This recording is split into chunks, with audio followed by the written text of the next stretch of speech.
Today from the global lane, Phase 1 of the Gaza ceasefire hostage deal ending.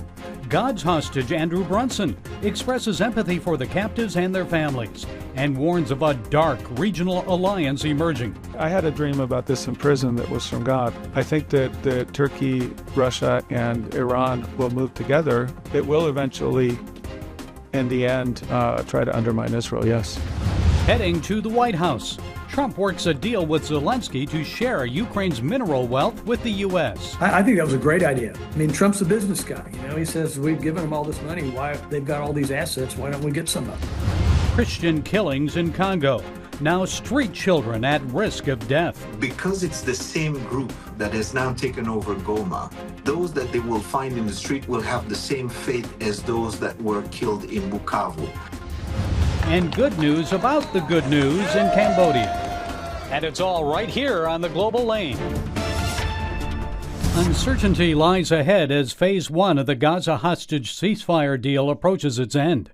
Israeli families are anxiously awaiting the return of the 63 remaining hostages.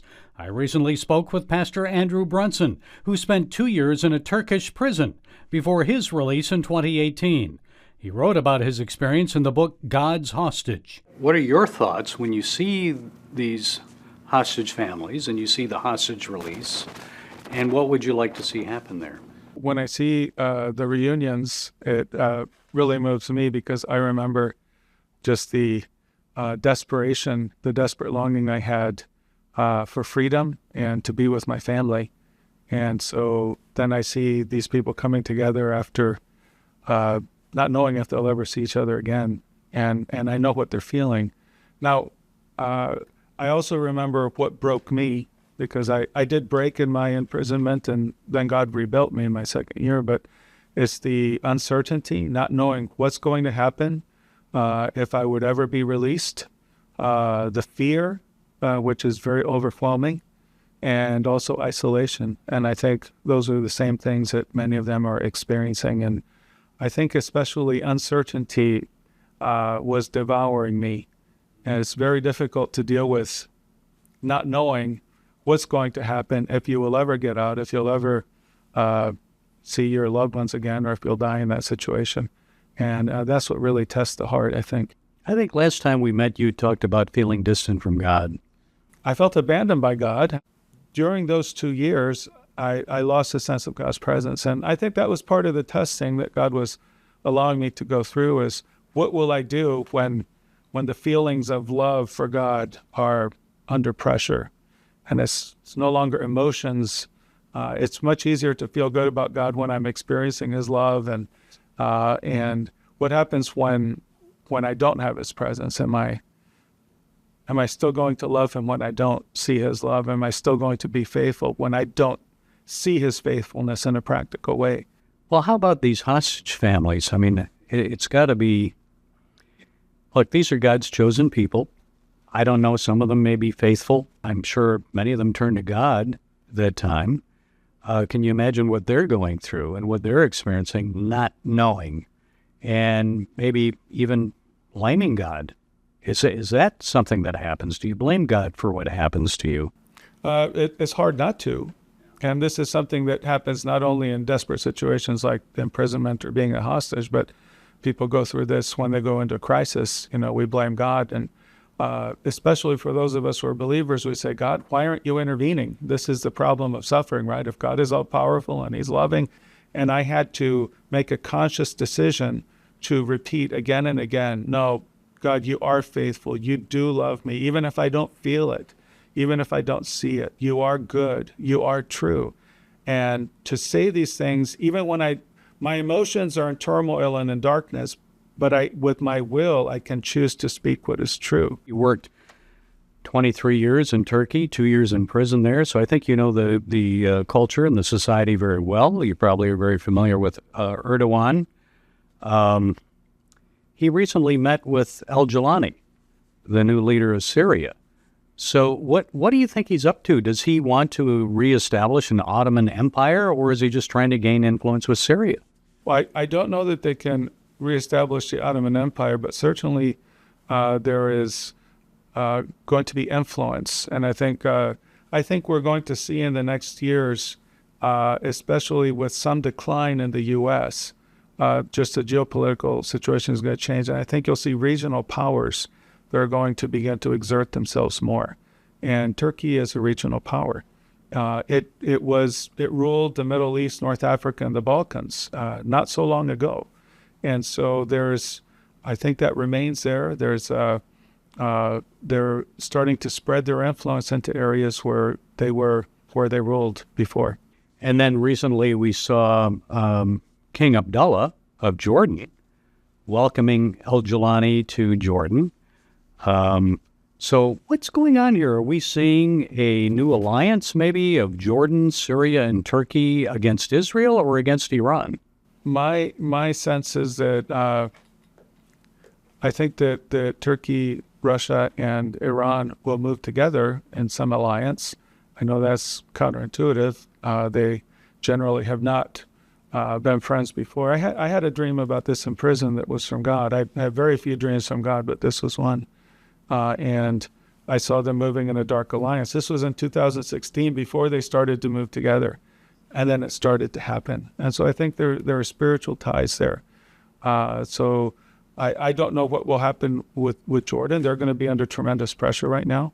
But I think there is an alliance that will continue in a darker direction, and that will it will eventually, in the end, try to undermine Israel, yes.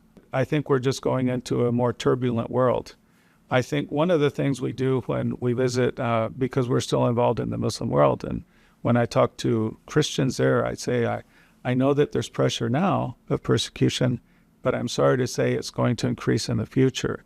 And this is because the West is pulling back from a value for religious freedom. Religious freedom is under pressure in the West itself, and so they're no longer going to defend it in other countries. And this means that pressure will rise in many places overseas. Andrew Brunson, thank you so much. Thank you. Appreciate your time. 3 years of war. Is Ukraine now inching closer to peace? The leaders of France and the United Kingdom paid U.S. President Donald Trump a visit in Washington this week. Trade and tariffs were high on the agenda, but much of the discussion centered on ending the war between Russia and Ukraine. Here with more is former Florida Congressman and former ambassador to the Vatican, Francis Rooney. Ambassador Rooney, President Trump has received a lot of criticism for the way he's treated Ukrainian President Zelenskyy. So is he justified? Well, yeah, I think he is. I mean, Zelenskyy should have known better than to mix it up with the President of the United States, okay? He's living off of us. It has been since this thing first started. And I think a growing number of Americans want to find some way to terminate this thing instead of continue to dish out billions. Well, the British and French are proposing a European force of peacekeepers to be placed in Ukraine and backed up by the U.S. military. So what do you think? Do you think Trump will go for that? What are your thoughts on that proposal? Well, I agree with some of the things Trump has suggested, that there's no role for NATO in this, and that the Europeans need to provide the security arrangement to the Ukraine. It's their territory, it's their fight. Well, so what do you think is going to happen here? Well, I think that's a deal Zelensky's going to have to take. Well, he's already said that he would be willing to negotiate some kind of deal on precious metals there, on some of the metal wealth in Ukraine with the U.S. What do you think of that one? Because we've spent, as Trump said, $360 billion on Ukraine.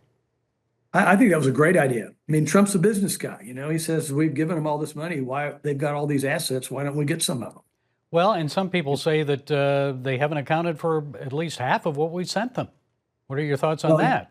You got to remember that before all this started back in 2016, Ukraine was considered one of the most corrupt countries in the world. Their borders were notoriously famous for thievery and things passing through without tariffs and contraband getting through. And that's why Trump upheld the missile shipments in 2017 until they kind of cleaned up their act a little bit.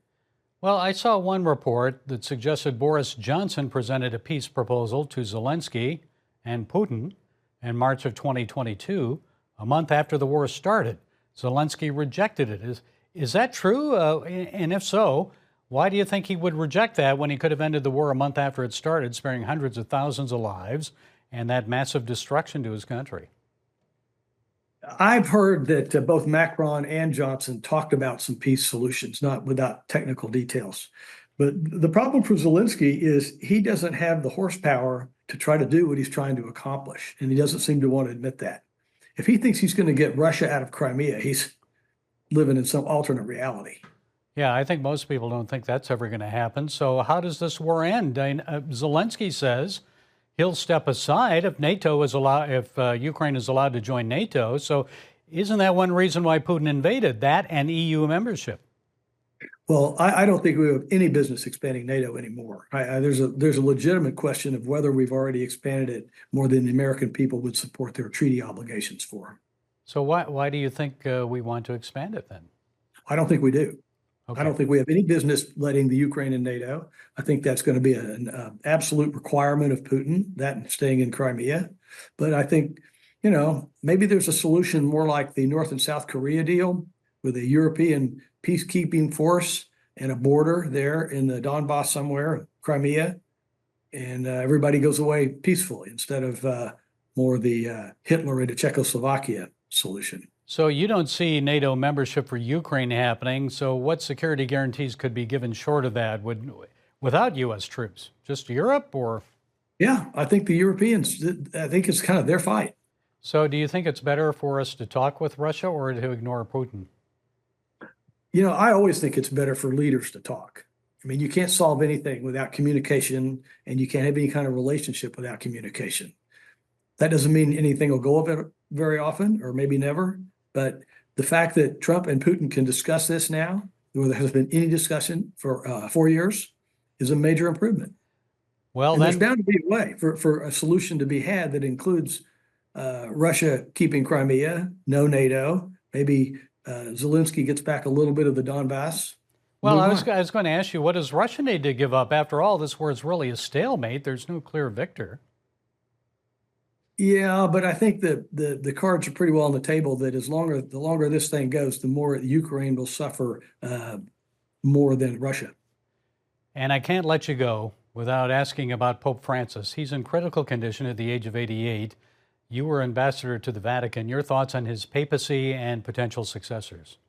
Well, his papacy has certainly been a little more liberal than his predecessors, the two John Pauls and the Paul VI, and then Benedict, who I was fortunate enough to serve with. He's taken the church in a much more liberation theology direction, more focused on North-South dialogue and discrepancies of wealth instead of doctrine. And hopefully we'll get someone that will go back to being a little more theological and doctrinaire. I'm kind of rooting for Cardinal Parolin, since Parolin was the guy that I talked to maybe 4 days a week the whole time I was over there. And his job is being in charge of all the ambassadors in the Holy See Secretary of State. And I've stayed in touch with him. And every time I go to Rome, I go have a nice meeting with him. And it'd be fantastic if he got in. He's super smart, and he's not a super liberal like this Pope, but he's not probably as conservative as Benedict. Okay, we're all praying for the Pope, I'm sure. Ambassador Francis Rooney, thank you for being with us. We appreciate it. Thanks for having me on. 70 Christians reportedly murdered in eastern Congo, and now the street children of Goma are under threat. Camille Ntoto, CEO and president of Africa New Day Ministry, and his wife, Vice President Esther Ntoto, join us with more. There's a new development now. The mayor of Goma, I've seen the order. He issued an order saying all street children must be off the street this week, or they'll be, quote, transferred to what is deemed natural to face the full force of the law. Tell us about that mayoral mandate. What do you expect will happen? This is very unfortunate because what they've actually asked the people of Goma is basically take care of those children, because if you don't, we will. And what we have seen happen in Bukavu, and you've seen reports maybe of that that has happened in Bukavu, is that children were actually killed. Street children were killed.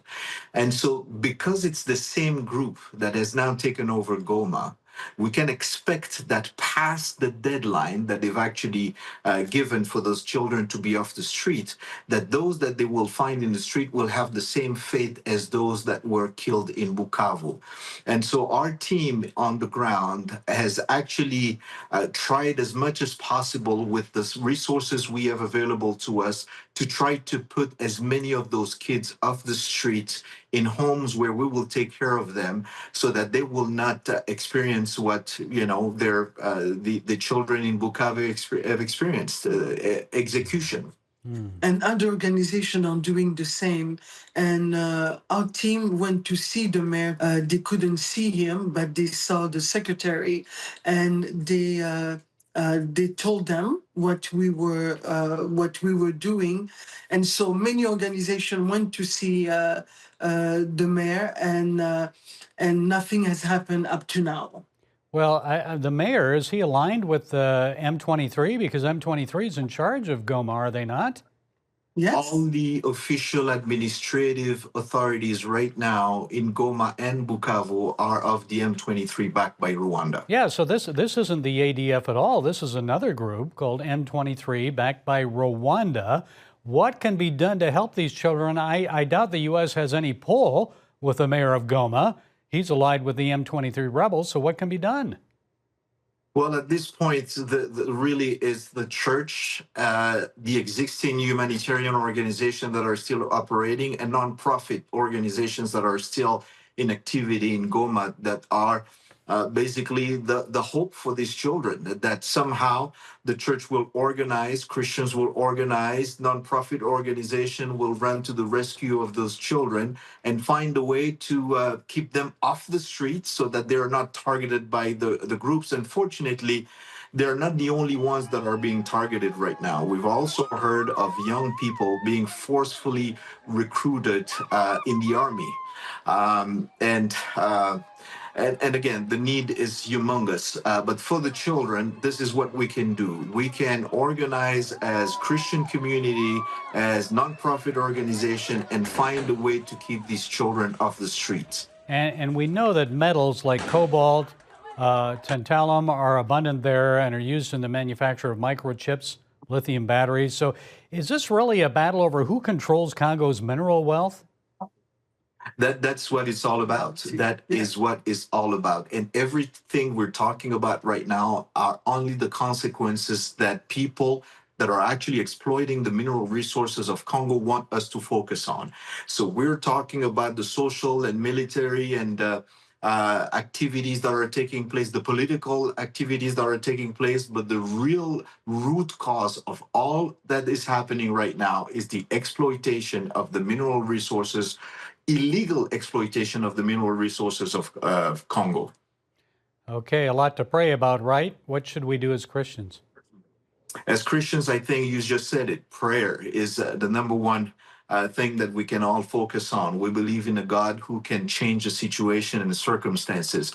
Number two is to organize. I think it's one of the ways that we can work is actually find people on the ground. I mean, our organization is on the ground. There are other organizations on the ground that can actually organize in order to bring resources, a safe haven to those that are in danger. And number three, actually communicate, to be able to spread the news. I mean, one of the very important thing to do at this point is to make the world know what is happening in Eastern Congo. Yes. Because you hear about crisis in other parts of the world, but you seldom hear what's going on in Eastern Congo. And injustice anywhere is actually a threat to justice everywhere, as somebody said. I think those are the things that we can focus on as the community of faith. I would add also that we need to talk to those that represent the people in the Congress and everywhere, and tell them to do something, to say something. We cannot be silent and continue to let millions of people dying every day. Innocent people, men, women, and children, and also the sexual violence has gone and on Wow. Yeah. really very high right now. This cannot continue. So advocacy is a big component of that as well. Okay, well, we're doing our part to get the word out, and so are you. We appreciate you, Esther and Camille Ntoto of Africa New Day Ministry. Thank you for taking your time and joining us. Thank you so much. Amid all the discouraging news around the world, we wanted to share some good news about the good news, which brings people hope.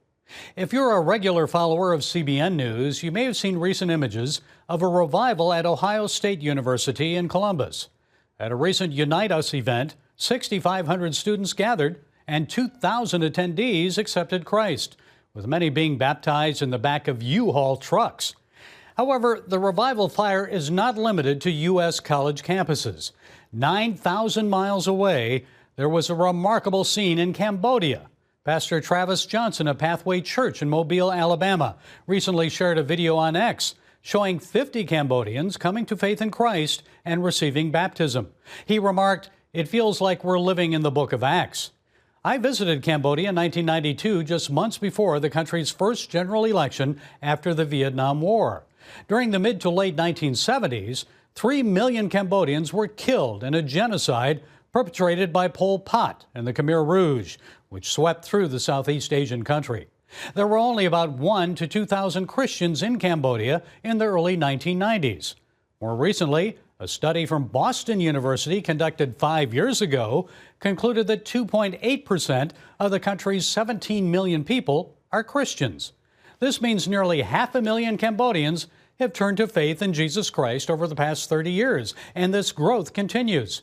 Pastor Johnson also posted a photo of a recent new church dedication in Siem Reap, Cambodia. Folks, please pray for Cambodia. After several decades, the Khmer people are finally emerging from the horrors and darkness of Pol Pot and the Khmer Rouge and stepping into the light. The International Justice Mission, a group that has worked to combat sex trafficking in Cambodia, reports that the number of minors involved in the commercial sex trade has dropped by 2.2%. While church growth is not the only factor contributing to this decrease, as revival progresses and God's Spirit is poured out on the nation, transformation is on the horizon. Cambodia has the potential to progress and become an example for Southeast Asia and the world. And that is truly good news. Well, that's it today from the Global Lane. Until next time, be blessed.